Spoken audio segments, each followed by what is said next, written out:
Par là-bas, par là-bas.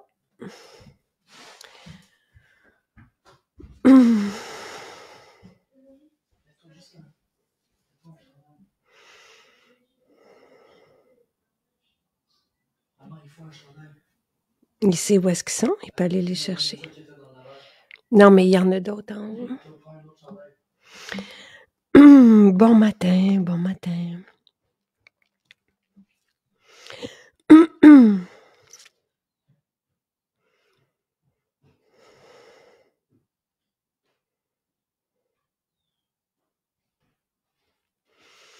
Alors, ce matin, je suis avec Pierre Haddad, docteur en pharmacologie et chercheur scientifique. On a eu des belles conférences ensemble et lors des conférences, on a appris des notions. Bon matin. Bon matin, tu m'entends bien? Très bien. Bon, super. Très bien. Et c'est une magnifique journée et on est heureux. Ça fait du bien. Oui, mais ça m'a manqué là. On s'est pas vu pendant une dizaine de jours. Là. C'est vrai, c'est vrai, c'est vrai. Mais on reprend. Qu'est-ce qui se passe? En tout cas, oui, il faut se parler, oui. On se parle pour les prochaines semaines. Alors, l'introduction que j'étais en train de donner, c'est qu'on a eu des belles conférences ensemble et il y a des notions qui ont été mentionnées qui méritent d'être entendues. Il y en a 2, 3 que j'ai retenues, là. Et j'aimerais ça t'entendre ce matin à ce sujet-là. C'est que les médicaments sauvent des vies, on n'est pas contre la médication et les médicaments sont nécessaires et la médecine aussi et on a chacun nos médecins et on suit et moi j'ai eu affaire à des médecins exceptionnels. Mais certains médicaments sur le long terme peuvent générer des problèmes et il y a une notion aussi qui a été donnée que j'avais écrite, c'est qu'aucun médicament renverse les maladies chroniques. Ouais, c'est que ça peut servir de support à. C'est comme si on prend les maladies métaboliques, la première chose que le médecin va vous parler, c'est les changements de mode de vie, mais sont très difficiles à mettre en place. Alors, c'est un peu comme des béquilles pour vous aider. Vous pouvez guérir d'une fracture sans plâtre, sans béquille. Ça risque de se ressouder tout croche puis de prendre beaucoup plus de temps à guérir. Fait que c'est là où je vois l'utilité des médicaments, mais tu as raison, là où ça guérit, c'est comme les antibiotiques où ça se débarrasse de la maladie. Mais pour les maladies chroniques, on gère plus les symptômes et les conséquences de la maladie que la source. Alors ça reste effectivement un problème. Mais souvent, c'est comme aussi, on va parler des antidépresseurs, là aussi, c'est un peu comme une béquille pour te donner de la chance à ton système nerveux de se réajuster, mais en combinaison avec la psychothérapie puis tout ça, puis vraiment aller voir c'est quoi les sources de cette dépression-là, puis des problèmes dans la vie là, qu'on doit régler. Là, pour avoir passé par là moi-même, c'est effectivement ça nous aide le temps qu'on se rebâtisse puis que on se. Alors, si tu veux, on peut y aller. Il y avait 3 grandes catégories de. Exactement. En fait, ce qu'il fallait, parce que même dans le public, souviens-toi, il y a des personnes qui ont fait comme ça fait 25 ans, ça fait 30 ans que je prends des IPP. Ouais. Et il a été dit, l'implication de la prise de certains médicaments sur le long terme qui, au départ, à la base, n'ont pas été faits pour être pris sur le long terme. Oui, effectivement. Et ce que ça peut générer comme problème, et c'est là où, oui, je trouve que ça vaut la peine de mentionner les IPP, les médicaments pour TDAH, puis il y avait même les anti-inflammatoires. Là, je ne sais pas qu'est-ce que tu as... Les anti-inflammatoires non stéroïdiens sont aussi parmi ceux qui causes de l'hyperacidité pour lesquelles on doit prendre les IPP. Ah, je les mentionne. Okay. Mais il y a les antidépresseurs aussi, je pense que c'est la troisième classe qu'on voulait parler. Et là, je te laisse parler après, c'est que souvent, on arrive avec des vitamines, tu le sais, les gens nous posent des questions. Oui, mais si je prends de la vitamine D ou si je prends, est-ce que je peux trop prendre de vitamine C? Est-ce qu'il y a des effets sur les reins alors que on prend des médicaments et on pose pas des questions? Et c'est ça où il faut faire comme, tu sais, démêler un peu les choses et éclairer les gens. Voilà. Oui, mais souvent, les pharmaciens vont, surtout quand c'est un nouveau médicament, ils vont vous rencontrer, ils vont vous expliquer un peu les effets secondaires les plus communs qui peuvent arriver. Puis ça, les effets secondaires, c'est en fait quasiment ceux qui sont à court terme puis les plus fréquents. C'est quasiment pareil entre les produits de santé naturelle et les médicaments. On parle de maux de tête, de nausées, de problèmes gastro-intestinaux. Tout ça, c'est le corps qui réagit à des molécules, des agents pharmacologiques, donc actifs. Alors, si tu veux, on va commencer par les antiacides. Donc, juste pour vous rappeler un peu les mécanismes d'action. Alors, les IPP qu'on appelle, c'est les inhibiteurs de la pompe à protons. Qu'est-ce que c'est ça, la pompe à protons? C'est vous avez des cellules, votre estomac, son rôle, c'est de produire de l'acide pour commencer la digestion des protéines. Il produit aussi certaines enzymes qui commencent à digérer les protéines, mais pour se protéger lui-même, il les sécrète sous forme de proenzymes pour pas que ça digère notre estomac lui-même. Et ces proenzymes-là ont besoin de l'acide pour s'activer. Donc, l'acide joue un rôle et aussi comme stériliser un peu le plus possible, là, tuer des pathogènes là, qu'on ingère. Donc ça arrive, la nourriture arrive dans la bouche en premier. Bon, il y a de la salive, il y a des petites enzymes là aussi. Et dans l'estomac, on essaye de tuer les plus gros de microbes, on commence à digérer les protéines et tout ça. Il y a aussi le facteur intrinsèque qui est important à mentionner, qui est un élément qui aide beaucoup à l'absorption de la vitamine B12. On va y revenir. Voilà. Alors, les inhibiteurs de pompe à protons, comme leur nom le dit, inhibent la pompe à protons. Puis ça, c'est une petite pompe que vous avez sur la surface de vos cellules de votre estomac, les principales, les cellules pariétales qu'on appelle, qui sécrètent, donc, qui vont pomper des protons, ça c'est l'aspect acide, dans votre cavité gastrique. Et les inhibiteurs de pompe à protons sont très efficaces et ils inhibent cette pompe-là de façon significative, puis ça peut réduire l'acidité de 90 à 99% et sur le long terme. Fait que c'est pour ça qu'ils sont très efficaces et on les utilise surtout pour le reflux gastro-œsophagien, les fameuses brûlures d'estomac, mais qui sont dans le plexus solaire. Là. Alors ça, c'est le médicament de première ligne. On les utilise, ils sont très efficaces aussi pour les ulcères gastriques et duodénaux. Duodénaux, c'est à l'autre côté, l'autre sortie. Vous avez l'entrée. L'entrée puis la sortie. L'entrée puis la sortie. C'est ça. On peut avoir des brûlures vers le haut de l'œsophage, mais on peut avoir aussi des ulcères dans le duodénum, qui est la première portion de votre... Et à la base, pourquoi on a ces brûlures-là? Bien, comme l'expliquait Jean-Yves, ça se peut que ce soit des fois le trop bas acides ou pas assez de gras qui font en sorte que votre sphincter de l'œsophage se relâche parce que lui, il réagit à l'acide et tout ça.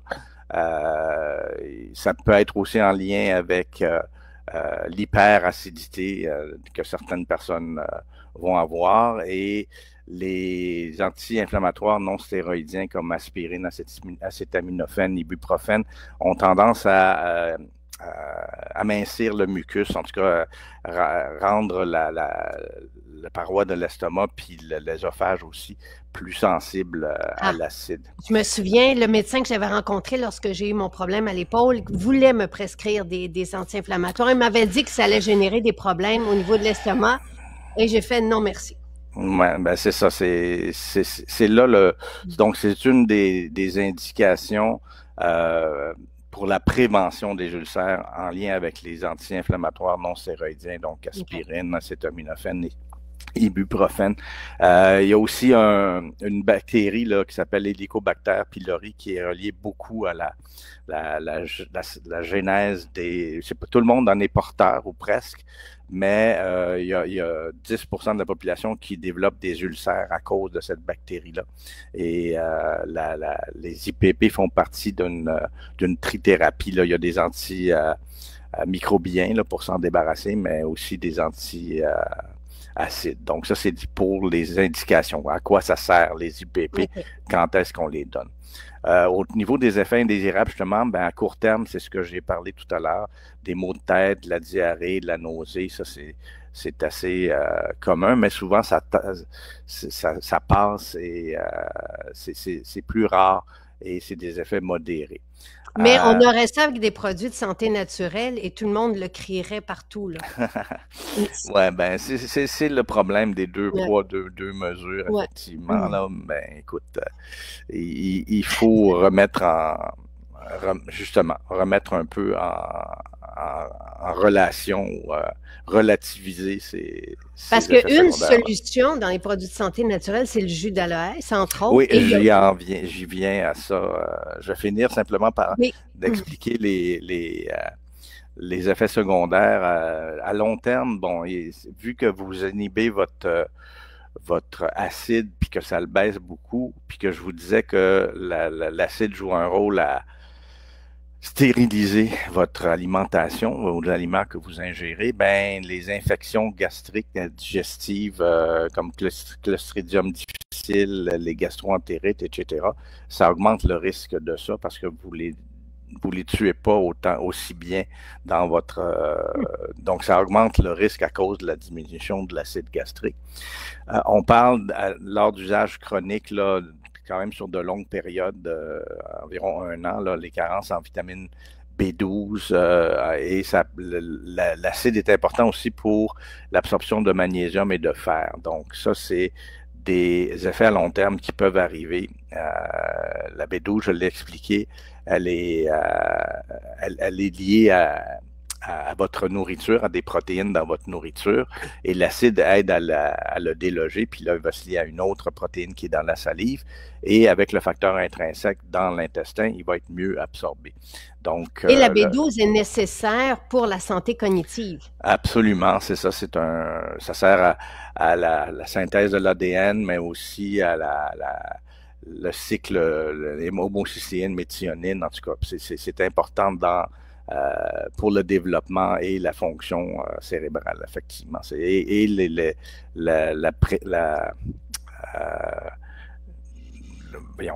La genèse de vos cellules rouges aussi, de vos globules rouges. Donc, c'est très important. Donc, quelqu'un qui prend des IPP sur de longues années peut générer des dégénérescences au niveau de la santé cognitive. Ben, écoute, il y a des données controversées au niveau de la démence. Il y a des associations qui ont été suggérées. Malheureusement, il n'y a pas de lien de cause à effet qui a été établi.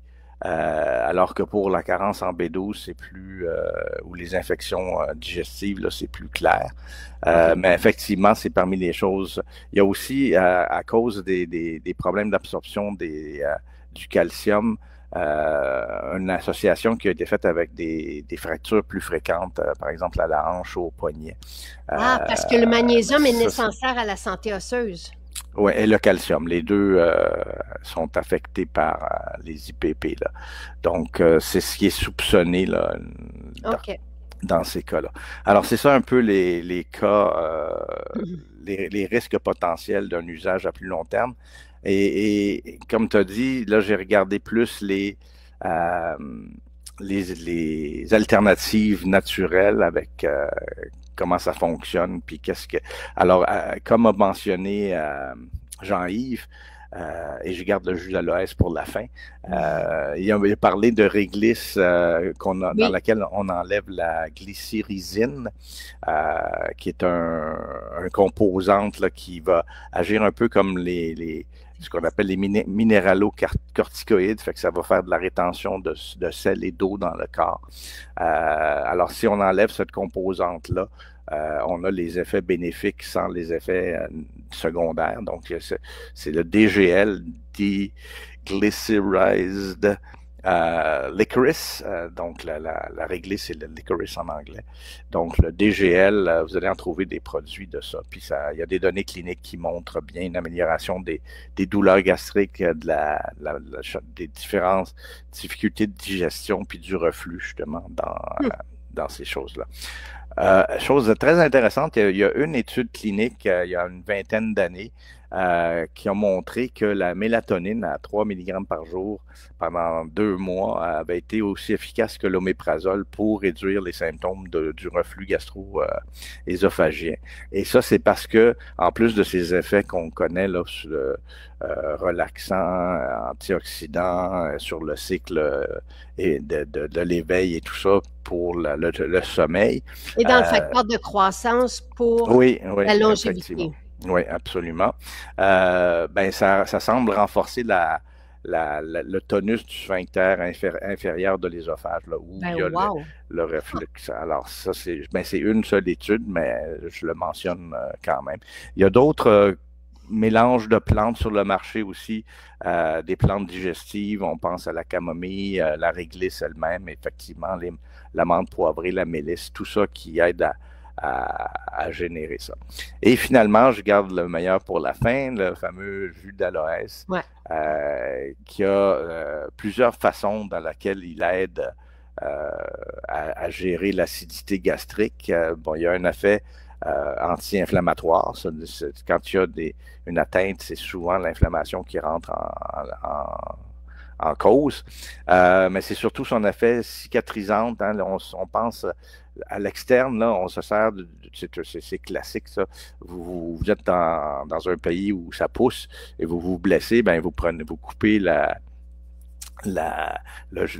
feuille d'aloès, vous frottez ça, le gel là, sur votre plaie, puis ça va aider à cicatriser, à régénérer la plaie. Mais ça fait la même chose à l'interne. Donc, quand il y a des ulcères ou des irritations là, du reflux gastrique et tout ça, ça va avoir un effet cicatrisante et une action cicatrisante et régénératrice. Et, ça forme aussi une barrière protectrice pour le mucus, comme le mucus, si on veut. Et il y a des études qui ont été faites avec du jus d'aloès, à peu près une cuillerée à table là, 2 fois par jour pendant 1 mois.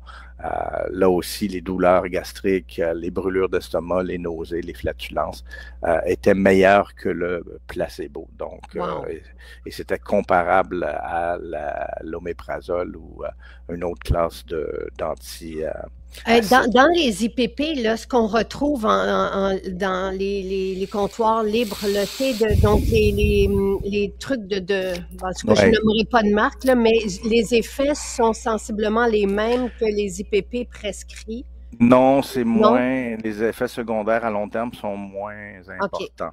Parfait. Donc, c'est vraiment spécifique aux IPP parce qu'ils sont très puissants et très efficaces. C'est pour ça qu'on les utilise aussi. Donc, il ne faut pas non plus. Je ne sais pas à quel point le jus d'aloès seul. On peut combiner aussi. C'est ça l'affaire. Les produits de santé naturelle peuvent aider à réduire j'ose pas dire la dépendance aux médicaments, mais à les aider à travailler, parce qu'un jus d'aloès va vous aider à cicatriser alors que les IPP font pas ça.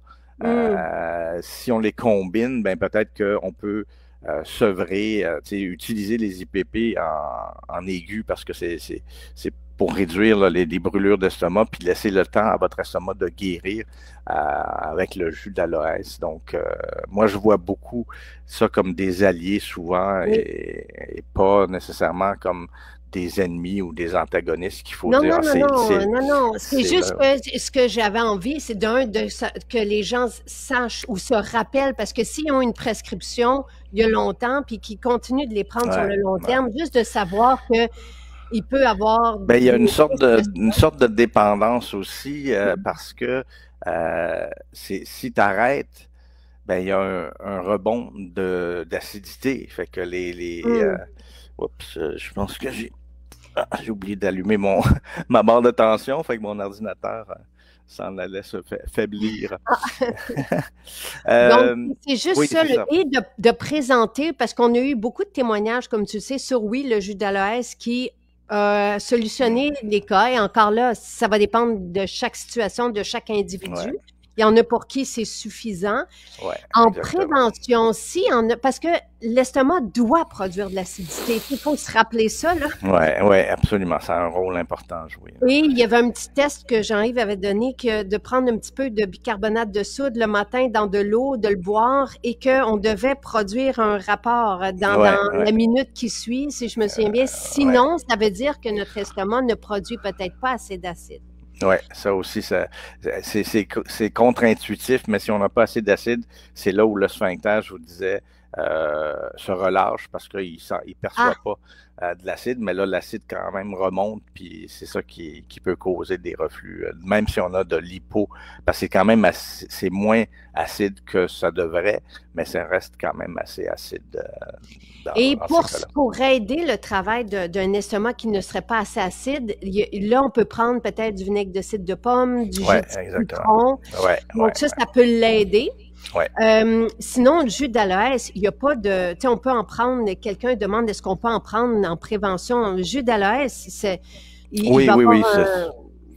C'est aussi bon pour les maladies inflammatoires de l'intestin. Ça, il y a d'autres études, là, puis même des méta-analyses pour aider avec les symptômes Donc, non, c'est bon pour votre système digestif. C'est comme un peu un pansement, là, que vous donnez. Ça soulage les douleurs au niveau du tractus gastro-intestinal. Donc, ce qui part d'ici jusqu'à l'autre extrémité, ça dépose, c'est comme un pansement. Donc, ça, c'est l'allégation.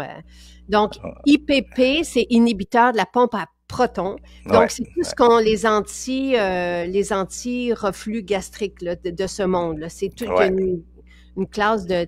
Et ce que Jean-Yves avait dit, c'est qu'au début des années 80, je pense, quand c'est sorti, ça devait être sur une durée limitée d'une semaine. Puis après ça, oups, on a prolongé.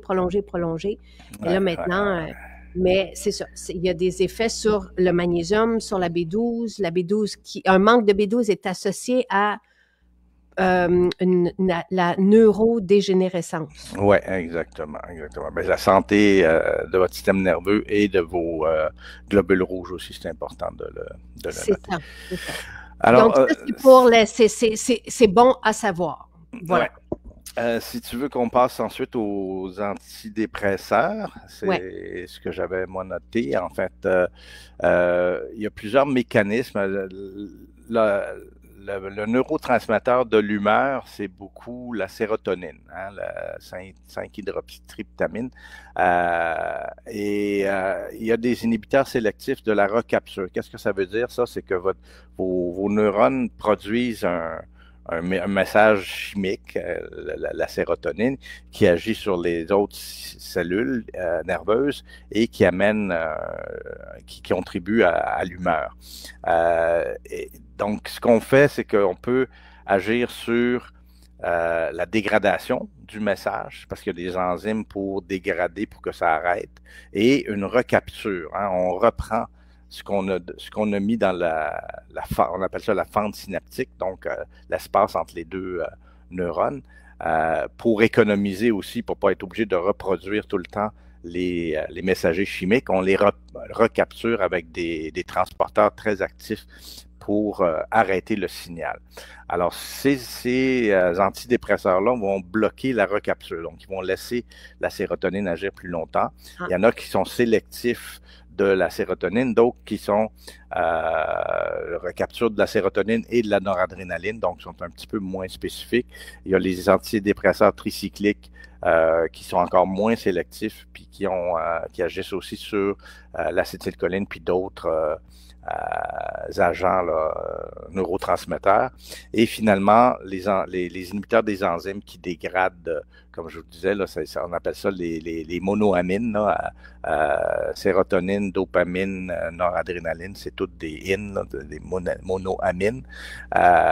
Et donc, si on inhibe les plus vieilles classes de médicaments, qui inhibait les enzymes qui dégradent ça. Alors ça, c'est juste pour avoir une idée des grandes classes. Et à quoi ça sert? Ben, généralement, surtout pour la dépression modérée à majeure. Là. Mais les inhibiteurs de inhibiteurs spécifiques de recapture de la sérotonine sont utilisés aussi pour les troubles anxieux généralisés, pour la panique et pour les TOC aussi. Donc, c'est pas juste, c'est utilisé pour d'autres choses aussi de façon efficace. Au niveau des effets... Je veux juste saluer Brian Francis que tu avais rencontré au festival. Oui. Qui est là ce matin. Je salue. Ben, je le salue moi aussi, ouais, c'est cool ça. Ces publications me font tellement du bien. Ils ramènent parce que dans leur communauté, juste aller sur le bord de la mer, respirer, fait du bien, soigne l'âme, puis ça donne bien que tu parles de dépression parce qu'ils ont une autre façon d'approcher. Ouais, ben c'est ce que je disais au tout début de notre direct, c'est il faut traiter les causes. C'est beau de mettre un plaster, mais si tu continues à te frotter les contre du papier sablé, ben ça va continuer à saigner, puis ça va continuer à se blesser. Et c'est la même chose pour les blessures émotives et tout ça. Il faut les blessures de l'âme. Et tu sais, ce que Jean-Yves a rappelé, et c'est pour moi, c'est un signal de notre détresse en tant que communauté, c'est que les jeunes, 20-30 ans, souffrent, 74% des jeunes au Canada, donc on ne parle pas d'ailleurs dans le monde, souffrent d'anxiété, de dépression, de tout ça. C'est énorme, énorme. Ben, en tout cas, on a beaucoup de choses à couvrir, mais c'est effectivement une vie un peu stressante, les stress de performance, tu sais, je pense qu'on en demande beaucoup, puis le bombardement d'informations, l'image corporelle, en tout cas, il y a plein de facteurs qui font en sorte que les jeunes, là, puis la pandémie, mon Dieu, moi, ma pauvre fille au secondaire, là, elle a vécu ça très difficilement, là, puis elle nous en voulait à nous pour suivre les restrictions que le gouvernement mettait en place, mais qu'est-ce que tu veux? En tout cas, donc pour continuer un peu sur les effets indésirables alors à court terme, encore les mêmes choses, nausées, maux de tête, peut-être de l'insomnie, de la somnolence. Il y a souvent aussi un effet paradoxal là, d'agitation initiale, hein, de l'anxiété transitoire qu'on appelle. L'autre aspect qui est moins le fun, c'est des dysfonctions sexuelles, surtout avec les inhibiteurs sélectifs de recapture de la sérotonine et de la sérotonine et de la noradrénaline, là, les deux premières classes que j'avais parlé. À plus long terme, ben, il y a une sorte de tolérance qui se développe, c'est-à-dire que chez certains patients, l'efficacité va diminuer. Il y a aussi chez certains patients des syndromes de sevrage. Lorsqu'on arrête, on a des vertiges, des troubles du sommeil, de l'anxiété, etc. Et les dysfonctions sexuelles parfois persistent chez certains patients. Donc ça, c'est les effets majeurs. Il y a aussi certains... Moi, quand justement j'ai eu une dépression, un des médicaments qu'ils m'ont donné a eu un effet paradoxal. Tu sais, quand on dit là, vouloir grimper d'un rideau, là, c'était vraiment ça. Là, j'avais une anxiété. Il a fallu que je sorte, que je marche rapidement, puis en tout cas, il fallait que je fasse quelque chose pour me calmer mon anxiété. Puis j'ai téléphoné à 811, je pense, ou en tout cas l'aide. Puis là, ça se peut-tu que ça soit un effet paradoxal? Puis l'infirmière n'était pas sûre. En tout cas, moi, j'ai arrêté, puis en changeant de molécules. Okay. Ça a bien aidé. Mais encore une fois, c'est vraiment la psychothérapie qui aide beaucoup. Oui. Parler, marcher, se connecter avec la nature. Mais tu sais, quand on est dans une dépression, j'imagine que tout ça ne fonctionne pas. C'est moins bien, là. Quand on est plongé, c'est pas le 23 simple, qui va faire la différence non plus, parce que la noradrénaline, je sais pas si on peut dire ça de cette façon-là, mais stimulée quand on va dans le froid, il y a vraiment une... Mais quand c'est trop tard, c'est là où je pense qu'il y avait une bémol aussi par rapport aux omégas. Donc, une bonne présence d'oméga peut prévenir ça. Ouais, j'y viens là, justement. OK, parfait, excuse-moi. Ouais. Non, mais c'est ça. C'est parce que je me suis organisé à expliquer le médicament, Merci. les effets secondaires, puis là, après ça, les alternatives naturelles. Et les antidépresseurs peuvent aussi plonger dans une dépression. Ben, c'est ça, c'est les effets ou l'anxiété et la dépression sont les deux revers d'une même médaille, là. Et d'ailleurs, le problème de la bipolarité, moi, j'en ai dans ma famille, puis j'en ai moi-même, là. Donc, c'est géré maintenant avec de la médication. Mais vrai, souvent, c'est mal diagnostiqué comme de la dépression. Fait qu'ils te donnent des antidépresseurs. Mais dans le fond, c'est d'autres sortes de médicaments qui sont pour la bipolarité. Puis ça a changé ma vie quand j'ai eu les bons médicaments, là. Ça m'a beaucoup aidé, là. Oui, on a tous nos... Non, mais c'est bon. Pierre, il faut parler de ça. Il faut en parler. Il faut que les gens tu sais, puis de savoir que tu fonctionnes aussi très bien, là, tu sais, puis ça peut aider quelqu'un, là. Ben, il y a j'ai des feux de paille, puis des cycles, là. En tout cas, je travaille là-dessus, là. Mais ça fait partie des défis de vivre avec une personne qui a ça, là. Bon, alors, parmi les antidépresseurs naturels, évidemment, la plante la mieux connue et la plus étudiée et la plus efficace, c'est le millepertuis. Alors, ces fameuses petites fleurs jaunes, là, et ça inhibe justement la recapture de la sérotonine, des monoamines. Ça agit aussi sur le GABA, le neurotransmetteur plus calmant du système nerveux central. Et là, il y a des méta-analyses. Il y a plus d'une trentaine d'études cliniques randomisées qui ont été faites. Et c'est aussi efficace que les médicaments.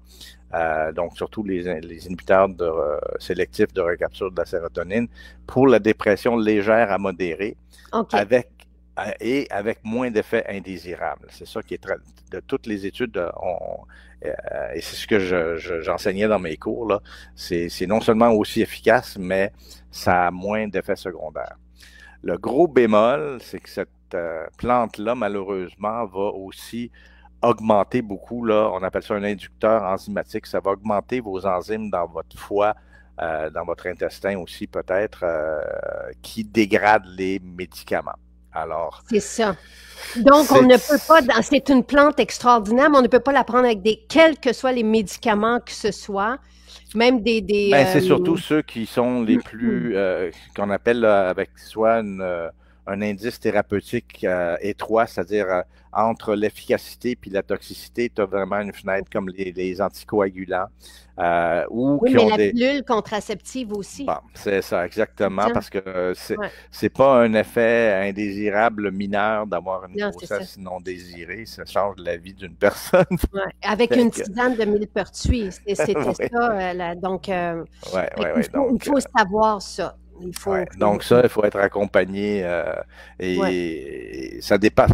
C'est pas tout le monde qui prend des médicaments non plus qui ont des effets. En tout cas, fait que si vous avez une dépression et que vous pouvez gérer ça avec de l'aide, en tout cas, ça montre. C'est même prescrit par les médecins en Allemagne et remboursé par les assurances. Donc, wow.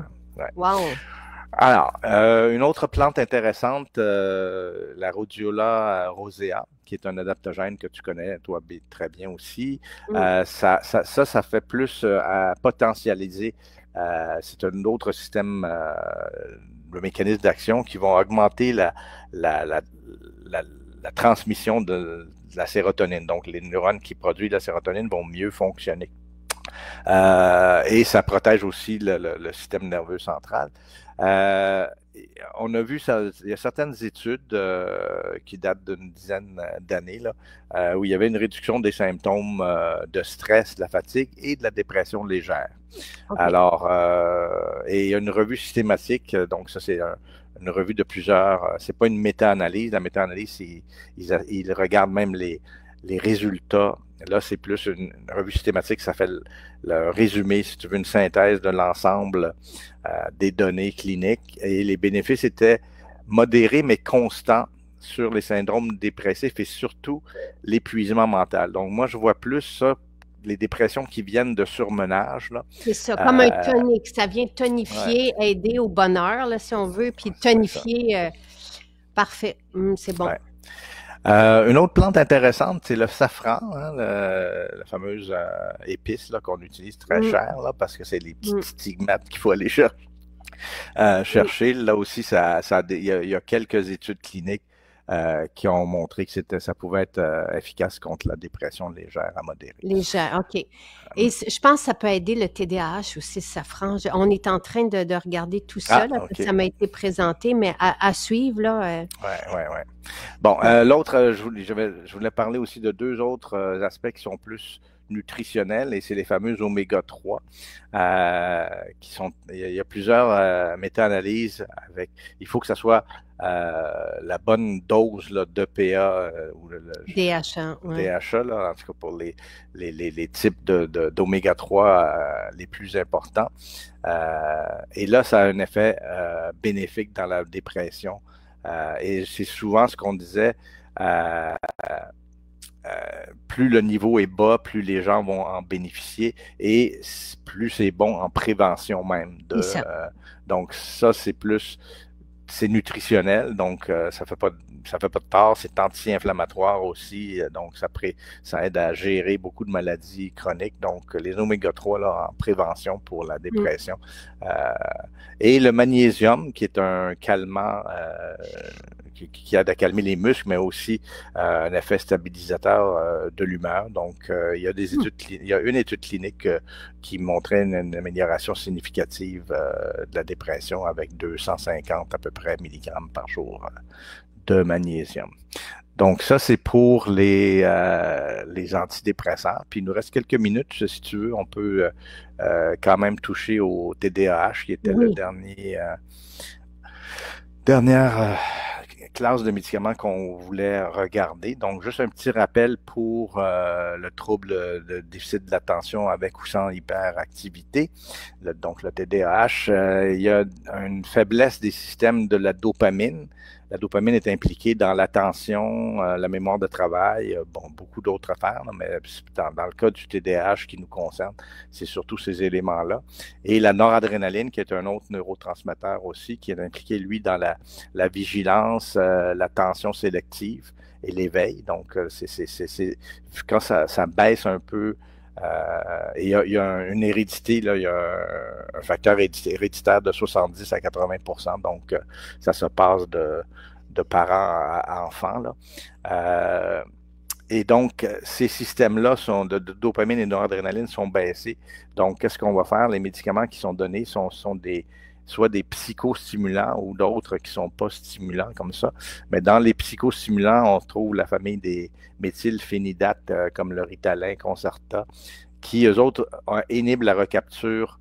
C'est le même système que j'expliquais pour les inhibiteurs sélectifs de recapture de la sérotonine pour les antidépresseurs. Là, on a des inhibiteurs qui inhibent les transporteurs qui reprennent la dopamine et la noradrénaline. Donc, ça permet à ceux-là de rester plus longtemps puis contrecarrer la faiblesse que ces gens-là ont dans ça. Fait que ça va être bénéfique pour la vigilance, l'attention et diminuer l'hyperactivité. Et même si c'est des psychostimulants, ça a un effet justement à pouvoir aider à gérer mieux. Il y a aussi des dérivés de l'amphétamine qui, eux autres, augmentent la libération de la dopamine, de la noradrénaline et inhibent la recapture. Donc, ça, ils sont aussi efficaces. Donc, ils vont améliorer l'attention, réduire l'impulsivité et réduire l'hyperactivité, même si c'est des psychostimulants. Il y a d'autres, je n'irai pas dans tous les détails, mais il y a d'autres, des classes aussi non stimulants qui vont, par exemple, inhiber la recapture de la noradrénaline ou agir sur d'autres systèmes dans le cerveau qui aident à calmer un peu ou à gérer un peu cette déficit d'attention avec ou sans hyperactivité. Donc, l'indication thérapeutique, évidemment, c'est le sont indiqués ces médicaments-là, surtout pour le TDAH, les enfants, les adolescents, les adultes. Et c'est les psychostimulants, là, genre Ritalin, c'est quoi l'autre, Vivance, qui sont comme des amphétamines, là, qui sont les premières lignes, là, donc les médicaments qui sont donnés. Alors, parmi les effets indésirables qui arrivent fréquemment, c'est l'insomnie, la perte d'appétit, perte de poids, nervosité, des maux de tête, des douleurs abdominales, et peut-être même, vu que c'est des psychostimulants, augmentation de la pression artérielle et de la fréquence cardiaque. À long terme, alors Voilà. là, il y a l'aspect de dépendance et d'abus qui est plus marqué avec le Vivance et tout ça, ceux qui sont plus comme des amphétamines. Il y a aussi un risque théorique de troubles cardiovasculaires, surtout si on a des antécédents, vu que ça peut faire augmenter la fréquence cardiaque et je pense que c'était la pression artérielle aussi. Il y a des risques chez les gens qui ont des prédispositions, s'il y a de l'histoire familiale et tout ça. Donc, mais c'est plus théorique comme risque que observé.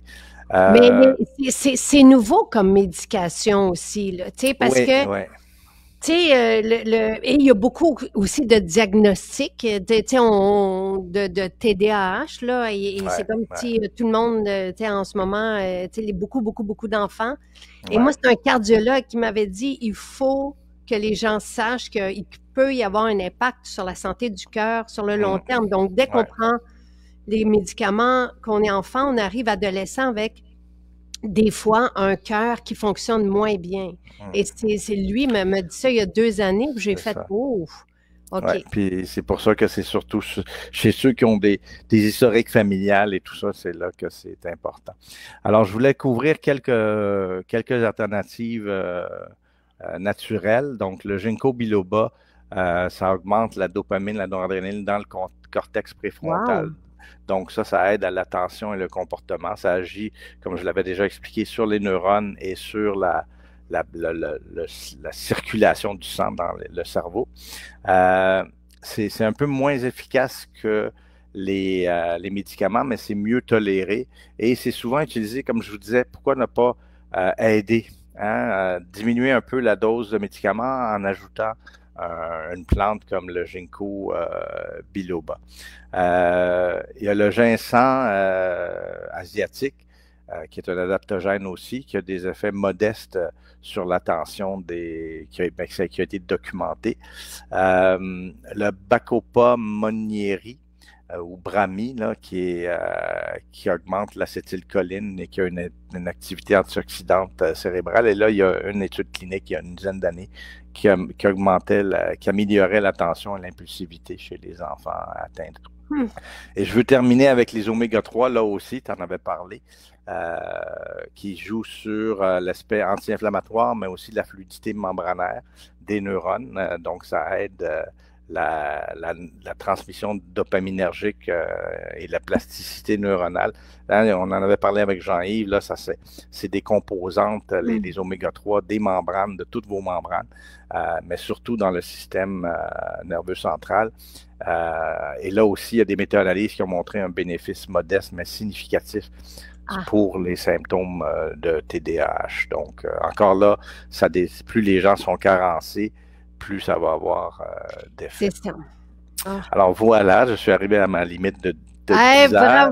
Bravo, Pierre. Et surtout, merci de nous éclairer sur tout ça. Puis, on va continuer de travailler des alternatives là, du mieux qu'on peut à tout ça. Évidemment, il faut toujours être accompagné de notre spécialiste de la santé. Ouais, absolument, on fait des choix de changer, de se déprescrire, et tout en été.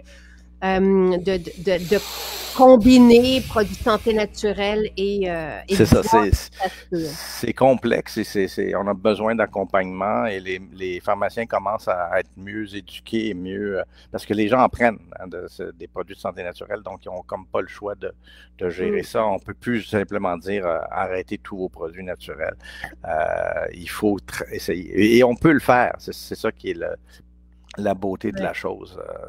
En tout cas, on continuera, on se reparlera pour voir la suite pour des la semaine choses. prochaine. Merci beaucoup, Pierre. Merci Bonne pour journée cet tout le monde. éclairage-là. Bonne journée.